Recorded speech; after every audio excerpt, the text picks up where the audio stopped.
Karoline Leavitt went from dominating fiery debates to sobbing outside a courthouse. All because one sentence about Jasmine Crockett triggered an $80 million fallout. She said it like it meant nothing, like she was just ending a thought, not tossing a match into a room drenched in gasoline. It was a Wednesday afternoon, just past 3 p.m. Eastern. Karoline Leavitt sat at the far right corner of the panel on American Flashpoint, a rapid-fire political show taped out of Jacksonville. The topic was already heated: funding priorities, urban crime numbers, partisan gridlock. But it shifted hard when the host brought up Congresswoman Jasmine Crockett's name. Karoline leaned forward, brushed a strand of hair behind her ear, and said what would ripple across the country in less than 2 hours. She's not serious. She plays the role. Emotional, dramatic, loud. That's her whole image. She's not built for actual policy. It was quiet but weighty. The panel froze for a second. Not a dramatic pause, just a beat longer than usual. You could hear one of the other guests inhale through her nose. Then they carried on, but the comment didn't carry on with them. By the time the episode wrapped, producers in the booth already had messages flooding in. One of the interns clipped the moment and posted it to the show's Twitter feed, thinking it might spark discussion and boost engagement. They weren't wrong. Within 30 minutes, it had over 2,000 retweets, then 8,000, then 50,000. On TikTok, someone slowed the video and added subtitles.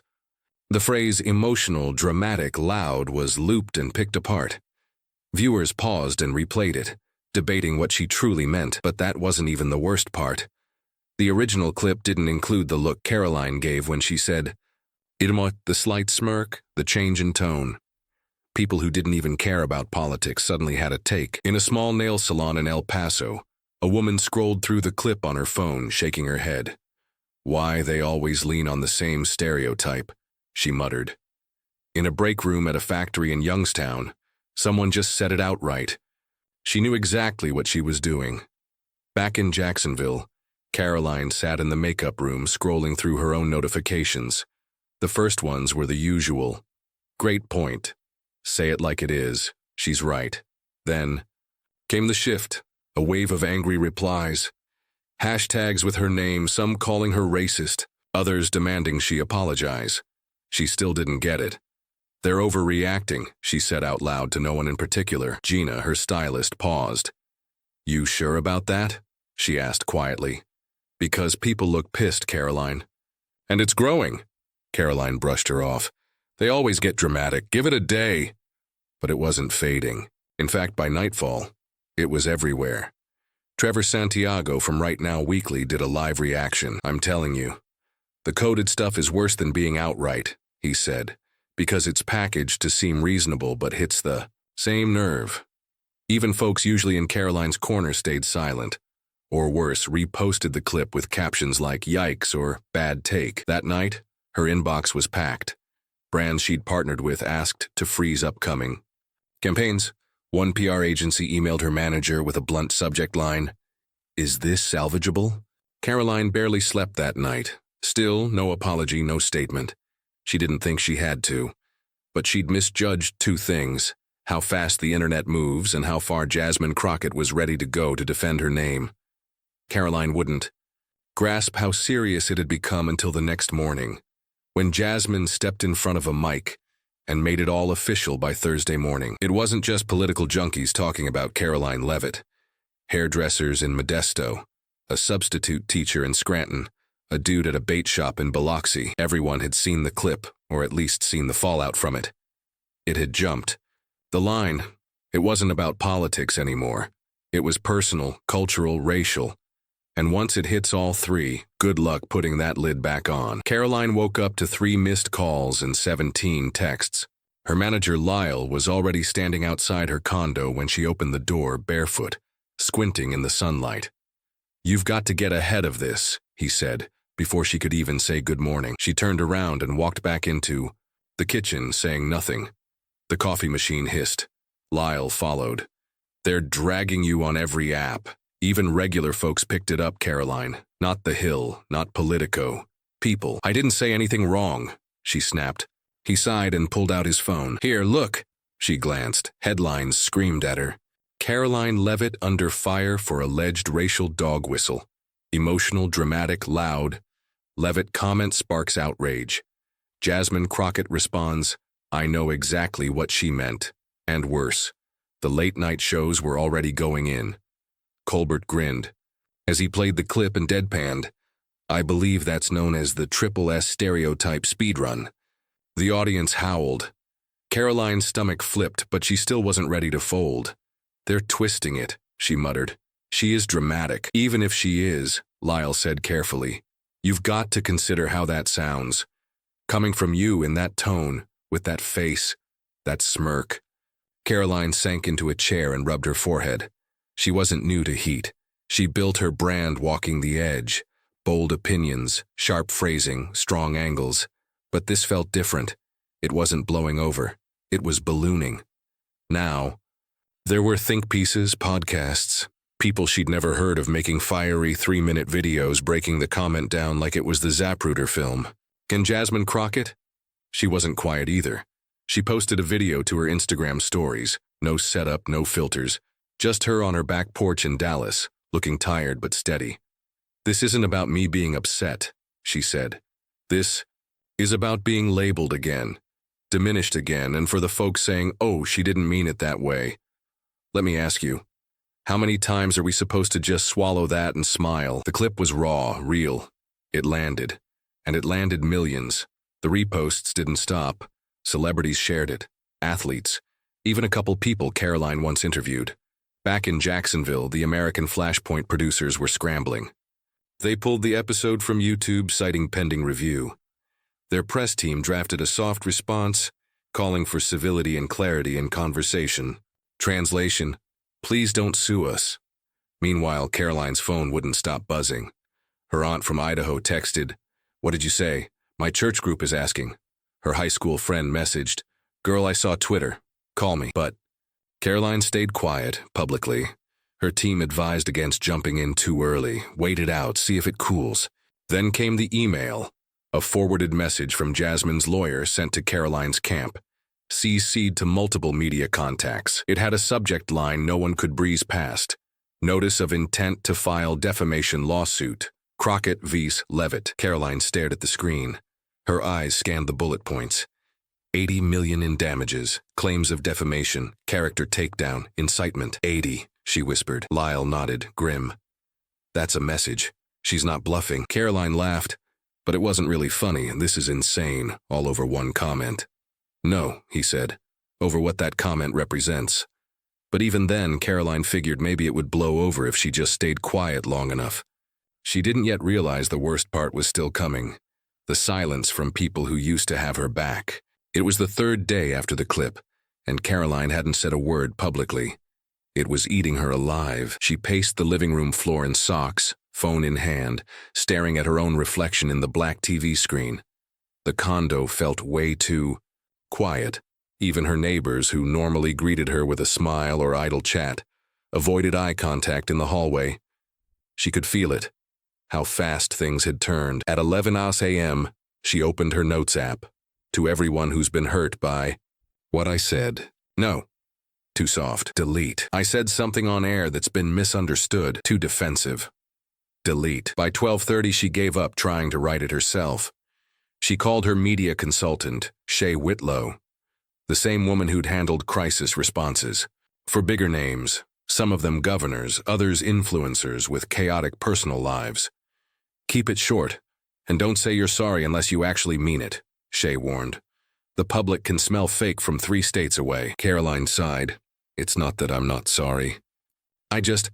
This wasn't supposed to blow up like this. I didn't even say anything directly about race.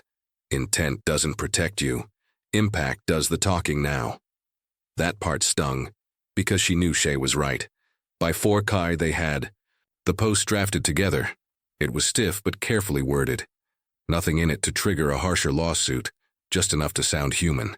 She posted it to her Instagram, Twitter, and Facebook. The past few days have been incredibly difficult. I understand that my recent comment during a live panel discussion caused pain for many people. That was never my intention. I value respectful, political debate and regret that my words have taken focus away from the issues. I hope we can return to productive dialogue soon. The replies came within seconds. Too little. Too late. So you're not sorry. Just sorry people got mad. No accountability, just spin. Karoline turned off her phone and poured herself a glass of wine. She barely sipped it. She couldn't stop picturing Jasmine's face in that Instagram video. The calm, the control. Somehow Karoline had become the loud one now, the defensive one. Meanwhile, on a live stream that night, Crockett didn't name Karoline outright, but she spoke like she'd been waiting years to get this off her chest. I've been called every version of too much, too angry, too loud, too intense. And now, when I speak with emotion, I'm told it's my brand? Like my humanity is just some marketing tool? We don't have to keep swallowing that, not anymore. The crowd erupted. The comments flew. Someone even yelled, "Take her down," from the back. Back at her condo, Karoline sat on the floor, knees pulled up, watching the stream through tears she didn't want to admit were real. She called Shay the next morning. "Okay, I'm gonna say something you won't like." "Great. You should have gone on camera," Karoline groaned. "No way, that would have made it worse. You can't out-silence the storm, Karoline. People already decided how you feel. Now you just look calculated." "I am calculated," she snapped. "That's how I survived in politics." "You think Crockett doesn't have PR advisors whispering in her ear too?" Shay went quiet, then said, "She doesn't need them. You gave her all the fuel." The silence after that hit harder than any headline. The days crawled. Brands that used to chase Karoline for product endorsements quietly stepped back. One of her podcast partners hit pause on the show. The morning gig she co-hosted every week in St. Augustine? No call for her Friday segment. She was watching her career dry up in real time. Still, nothing from her network. No statement, no phone call. Just a growing gap where there used to be support. But Karoline wasn't ready to panic. Not yet. Not until the silence turned into a full-blown public rejection she never saw coming. It happened fast. Like someone had the paperwork prepped and ready. Monday morning, 9:08 a.m. Central Time. A podium appeared outside the federal courthouse in San Antonio. Jasmine Crockett stood behind it in a navy blue blazer. No flashy jewelry, no entourage.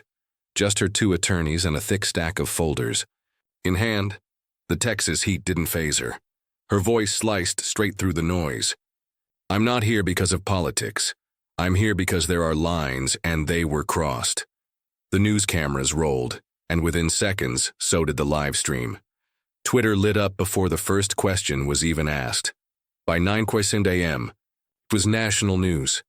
And by noon, Karoline was sitting alone in her car in Sarasota, engine off, eyes locked on her phone, watching Crockett's press conference through the reflection on her windshield, like it wasn't even her own life. Unraveling. Crockett's attorney, Maxwell Dunn, spoke next. "We are officially filing an $80 million defamation lawsuit against Karoline Leavitt." The claim, he said, was rooted in the harm her language inflicted, not just on his client, but on the broader circle of women who deal with this coded dismissal every day. "We are pursuing justice, not just headlines." The folder Maxwell held was thick, and according to reporters who reviewed the filing, it wasn't just about a single comment. The lawsuit detailed a pattern, other clips, tweets, podcast. Moments, all of it painted a picture Karoline didn't know they were already sketching. Her mind spiraled. She tried calling Shay, no response. Then her phone buzzed again. CNN just picked it up. MSNBC was running a chyron that read, "Crockett versus Leavitt, $80 million lawsuit filed over defamatory remarks." Karoline lowered her phone and sat there breathing through her teeth. She thought about what she could say, but nothing came. Not even anger, just static. By early afternoon, her name was back on top of the trending lists. But this time it wasn't just public noise. It was legal.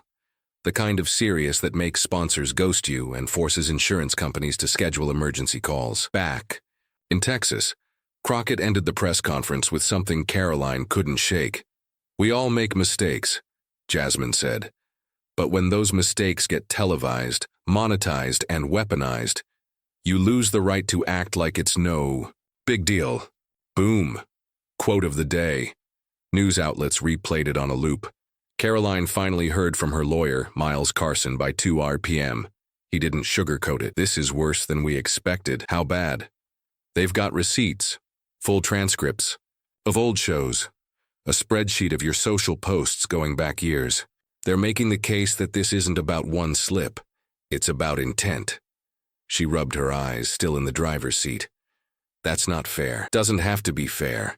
Just has to be persuasive. And what does she want? Money? Maybe, but it's also about sending a message. That amount, 80 million, that's a statement. Karoline leaned her head back. The roof of the car felt too close. The whole day felt like a camera zooming in tighter and tighter on her face while the world watched from a safe distance. That night, cable news didn't just report the lawsuit. They dissected her tone, her background, her record. One outlet aired old footage from her college days at Suffolk University, where she gave a student government speech about restoring traditional values. Someone else pulled a clip from a podcast she did 3 years ago titled, "Why We Can't Keep Tiptoeing Around Truth." Karoline had forgotten half the things she'd said over the years. Now they were all being read back to her, out of context, or maybe not so out of context at all. On Tuesday morning, her mother called. "Honey, I'm worried. This isn't like the other stuff. This feels bigger." Karoline almost said something, but didn't. "It's fine." But her throat tightened. She couldn't pretend, not to her mom, not anymore. "I know," she whispered. But she had no clue how deep the silence from her network would sting until she realized they weren't just ignoring her. They were getting ready to cut her loose. Karoline checked her inbox 10 times that morning. Nothing. No reply, no call, not even a bland PR message from the corporate team. The same people who used to flood her with pre-show notes, segment pitches, and gift boxes after a viral appearance had gone totally quiet. She called her producer, Angela Dominguez, straight to voicemail again. That's when it landed. Not just the rejection, but the slap of zero response. By 3 p.m., she stopped waiting and drove over in person. She pulled up to the studio, building off Highway 301 in East Tampa. Her badge still worked. Security buzzed her through without question. Inside, the air felt off, colder.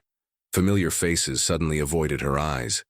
One of the assistant editors saw her and dropped his coffee before disappearing down the corridor. She knocked on Angela's door. No answer, but it wasn't locked. Angela was inside, typing. Karoline stepped in. "Hey." Angela looked up slowly. "Karoline," that pause.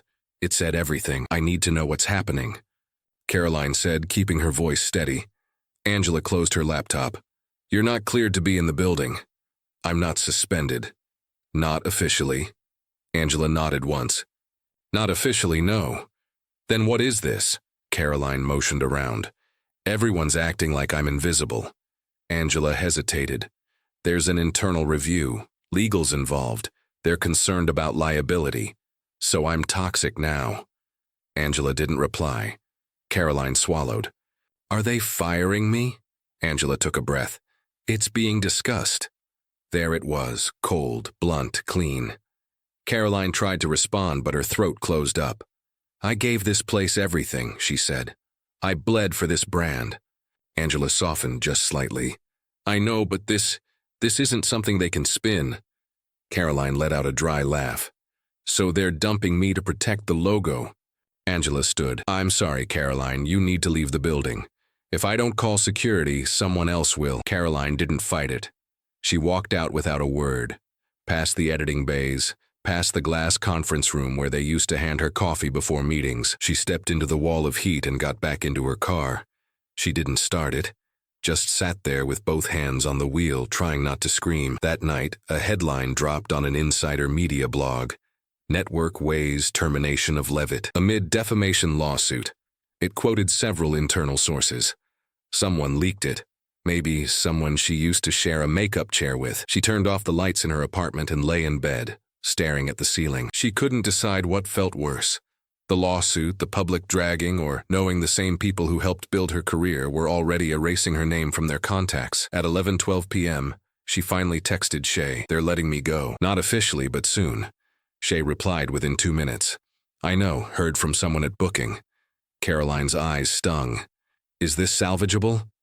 3 dots pulsed. Then, Not if you keep defending the comment. The longer you stand by it, the smaller your circle gets.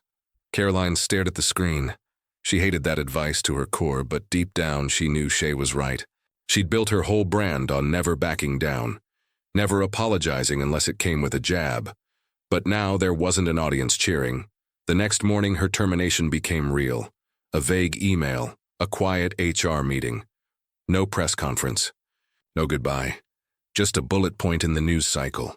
She was no longer with the network, but before she could even process it, something else slipped through the cracks. Private chats leaked to the media that painted her in a light she wasn't ready to deal with. The leak came from a group chat. Not even a big one, just a handful of people. All current or former media types. Karoline's name had popped up before, usually praise and casual banter, but someone had screen-recorded a private voice memo she sent just days after the Crockett fallout. It wasn't for public ears. It was raw, defensive, worn out. She didn't even remember recording it. It just knew she was rambling, thinking out loud at 2:00 a.m., pacing her room barefoot, gripping her phone like a lifeline. Now the whole country had it. "I'm not racist," she said in the recording, her voice trembling and low, "but I'm not going to sit here and act like every time someone disagrees with me, it's because of their personal experience. This whole thing is theater. Jasmine knows what she's doing. She's milking this for sympathy." The line "milking this for sympathy" was clipped and re-uploaded thousands of times, often stripped of context. Hashtags flared again. Some users, layered in dramatic music and angry captions. A few tried to back her up, but it was a whisper in a storm. Karoline saw it all from the couch. She barely moved those days. Hoodie on, hair tied back, barely touching meals. It wasn't just the lawsuit or the career or the internet. It was the betrayal. She narrowed the leak down to 2 people. One had shared dressing room moments with her. The other helped her prep before tough segments. It made her skin itch, realizing how fast privacy turned into performance in this industry. She called again. "You've got to get ahead of this, not in a statement on video. People need to see you." Karoline didn't respond. "You don't have the network anymore," she pushed. "You don't have sponsors. What you still have is your face, your eyes. Let them see what this has done to you. Why should I cry on cue just to prove I'm real? Because you spent years building a persona that doesn't blink." Silence. "Are you saying this is my doing?" "I'm saying you turned yourself into a brand, and now people are treating you like one." That landed like a gut punch. Later that night, Karoline tried filming something alone. Just her. iPhone. No lights. Sitting cross-legged in her living room. She recorded 3 takes, deleted every one. She didn't like the way her voice cracked. She hated how exhausted she looked. She couldn't land the words. On the 4th try, she let it roll longer than planned. "I used to think if I spoke loud enough, clear enough, no one could twist it," she said. "I thought that was power. But maybe I wasn't really hearing the people I was talking about." She paused, staring into the lens. "I don't know if I've earned forgiveness. I just know I don't want to be this version of me anymore." She didn't upload it. Not yet. She saved it to her drafts, like maybe just saying it to herself was enough. But her lawyers called the next morning. "We need you sharp for the pre-trial meeting next week," Miles said. "They're showing up with full documentation, timelines. You've got to be ready." Karoline wiped her face with her sleeve.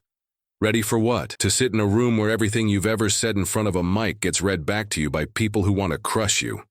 That's when she finally cracked. Not on camera, not online, just alone in her bathroom, curled up on the floor, between the tub and the sink, sobbing like something inside had snapped. Gasping, embarrassed, and underneath it all, something heavier than guilt, loss. She had lost control of the narrative, lost her identity, maybe even herself. Her mom texted later, "Still proud of you. Still love you. Let me know if you want to come home for a few days." Karoline didn't reply.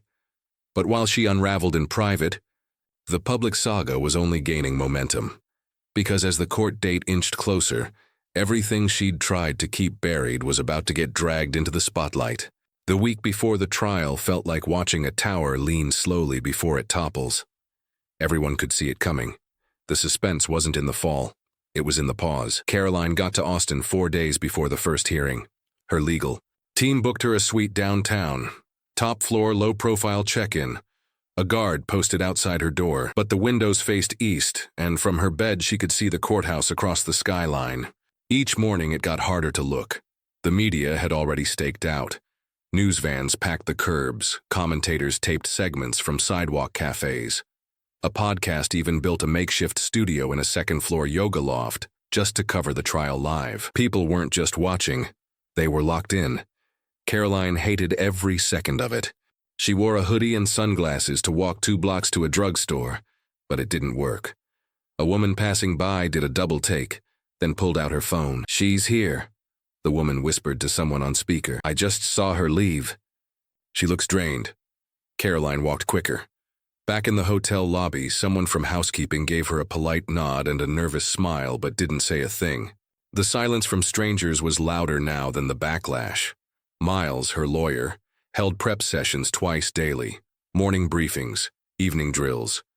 They rehearsed how to answer questions, how to stay calm, how to remain focused even when old. Clips were brought up without context, but nothing readied her for the moment.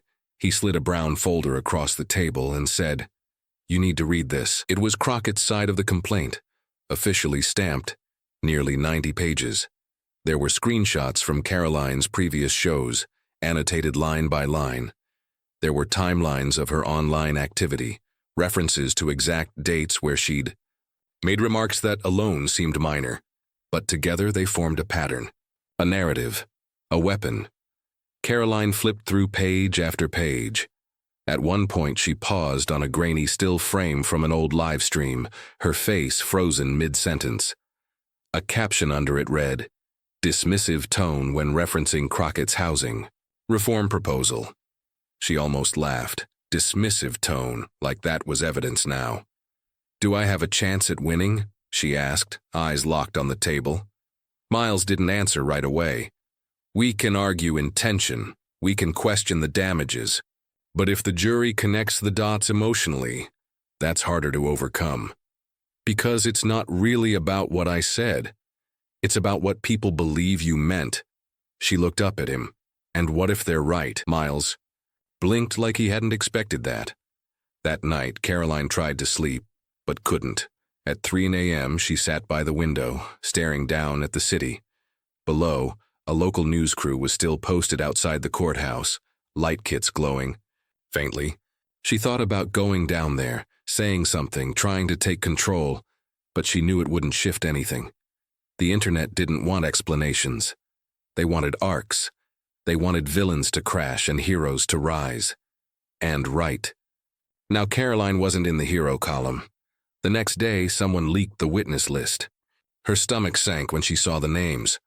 2 former co-hosts, 1 producer she hadn't worked with in over a year, and a communications advisor she'd dropped after 1 phone call. People with records.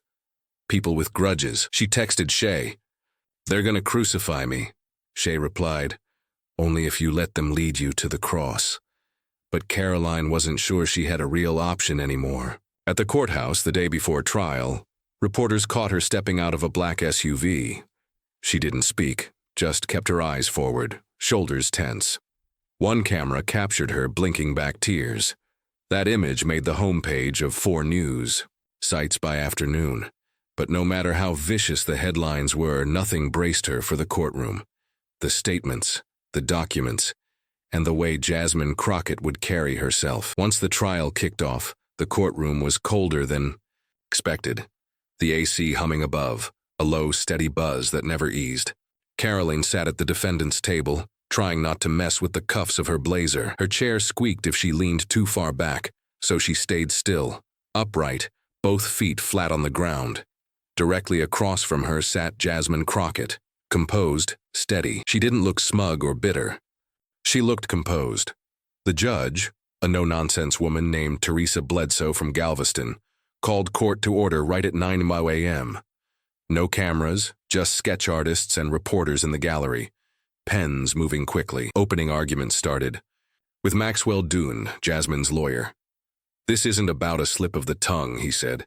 "This is about a pattern, a repeated dismissal of a woman of color, framed with coded language, used on a national platform for political leverage."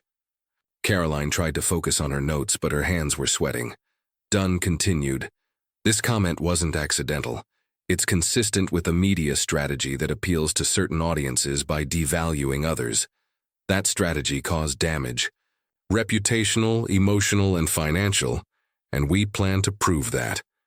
Then Miles stood, steady, confident. Yes, my client made a statement during a heated political discussion, he said. But was it defamatory? Was it untrue? Was it meant to incite hate or cause lasting injury? No. What we're seeing is the criminalization of opinion, and we have to ask what that means for all of us. Some heads in the gallery nodded. Others didn't. Then the witness list began. First up was a former producer from American Flashpoint, quiet man named Brenton Hoyle. He looked uneasy on the stand. She had a tone, Brenton said. Karoline was sharp. She knew what would get clicks. But I recall meetings where she said things like, "Let's poke her buttons," when referencing Congresswoman Crockett. Miles raised an eyebrow. You're certain she meant Jasmine Crockett? Brenton hesitated. I mean, that was the subject. That day. Then came the emails, screenshots projected on the monitor. Karoline recognized them immediately. Messages she'd typed quickly during show prep, never expecting they'd resurface. One read, "She's going to snap. That's her brand. She can't hold her cool." Karoline's stomach twisted. Her lawyer tried to argue it was just internal chatter, not malice.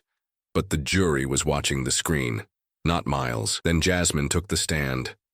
The room quieted. She spoke slowly, directly.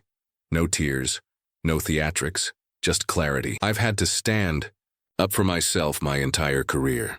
In debates, I expect disagreement, but this felt different. This wasn't about policy, it was about how I speak, how I move. It was about portraying me as irrational, hostile, and loud, because that's a familiar narrative. Her voice shook, just slightly. That story sticks to women like me long after the cameras shut off. Karoline looked away. She didn't want to, but she couldn't hold Jasmine's gaze.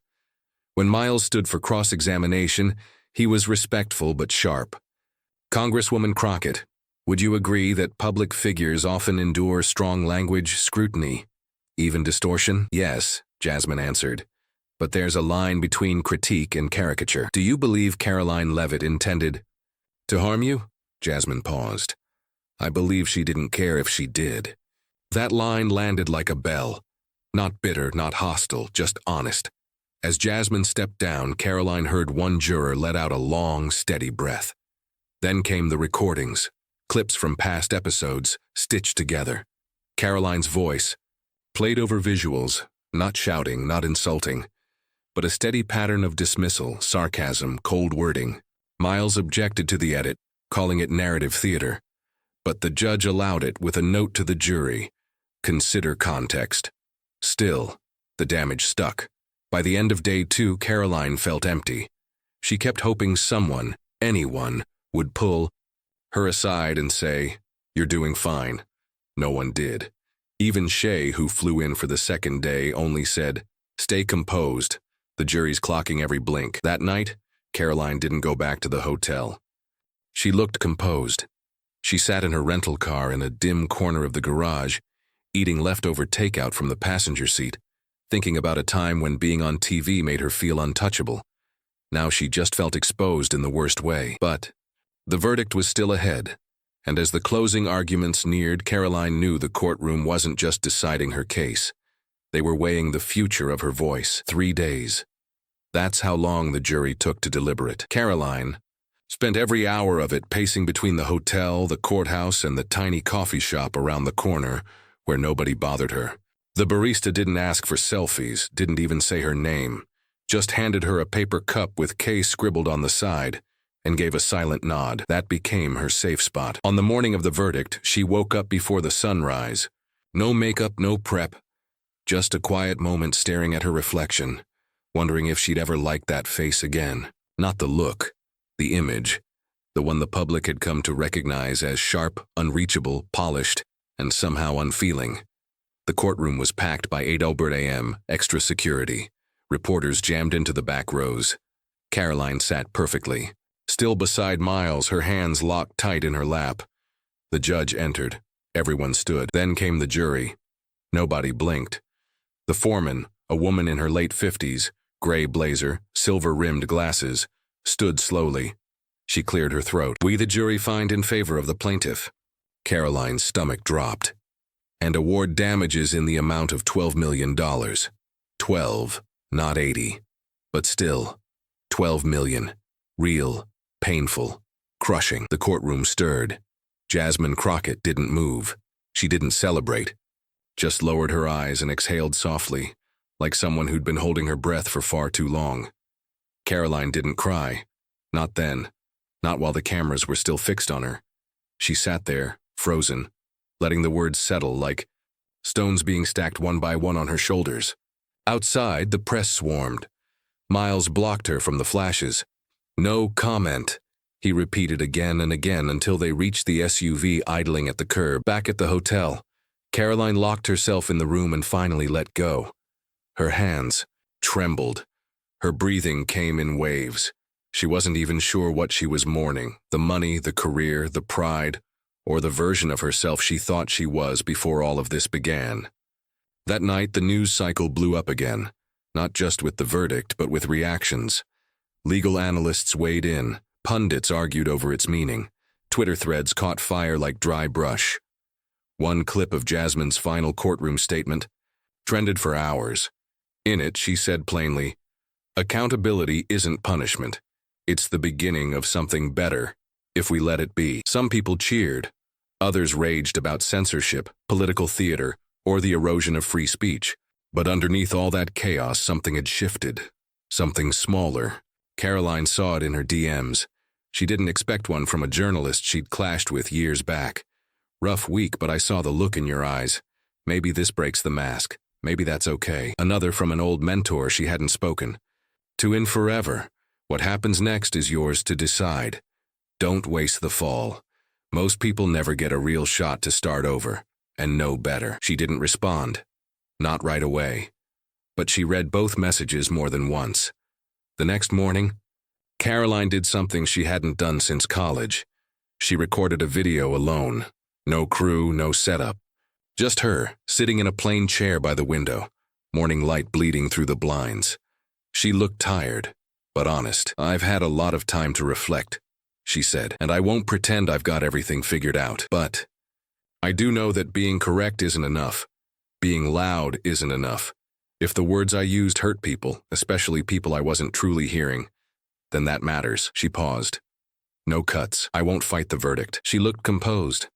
"I won't sugarcoat it. I'll take the hit, but I won't waste it. That's all I can offer for now." The video wasn't flashy. It didn't explode online, but it didn't have to. Because the real shift wasn't coming from a courtroom or some viral hashtag. It would come through the quiet, steady choices Karoline had to face. Once the spotlight moved on, Karoline stayed in Austin for another week after the verdict. Not because she needed to. She just wasn't ready to go home yet. Home meant facing a version of herself she hadn't come to terms with. So she lingered, wandered unfamiliar streets, ate quiet meals, kept her phone silenced. By the end of that week, the media had moved on. A senator said something wild.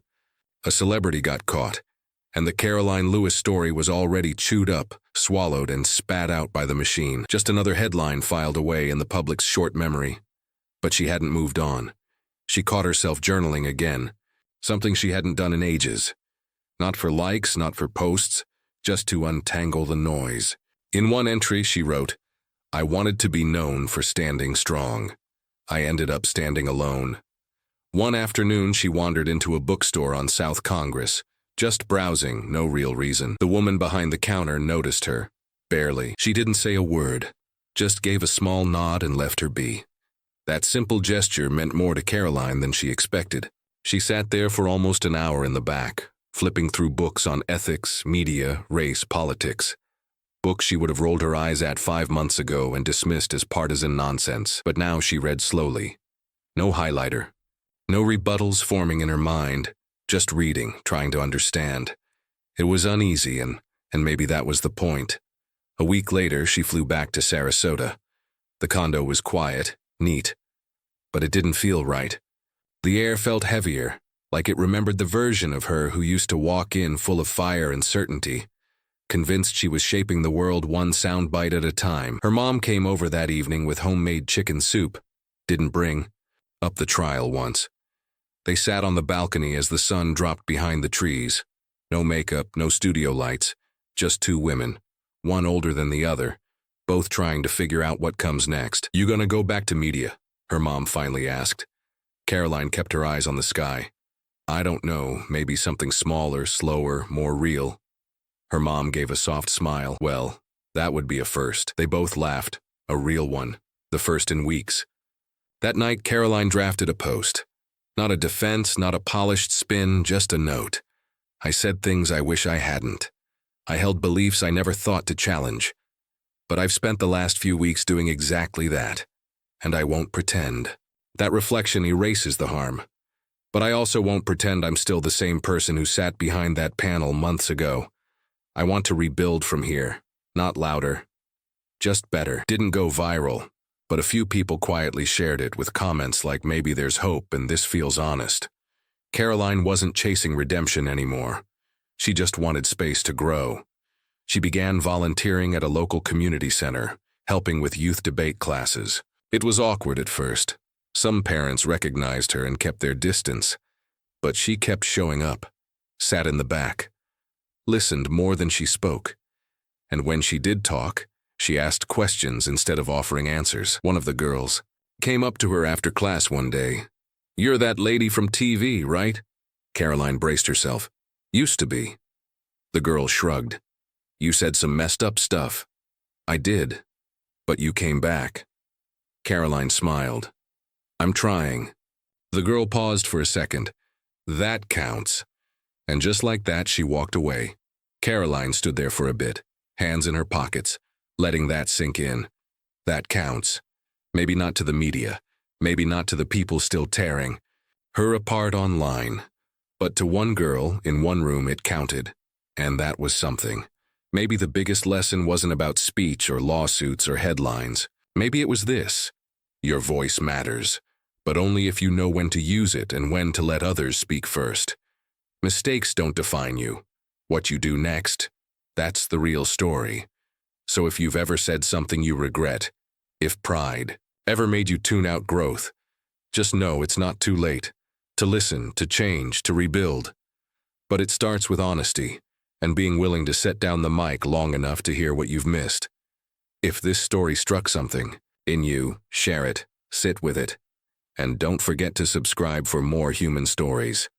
Because sometimes the messiest mistakes teach the clearest truths.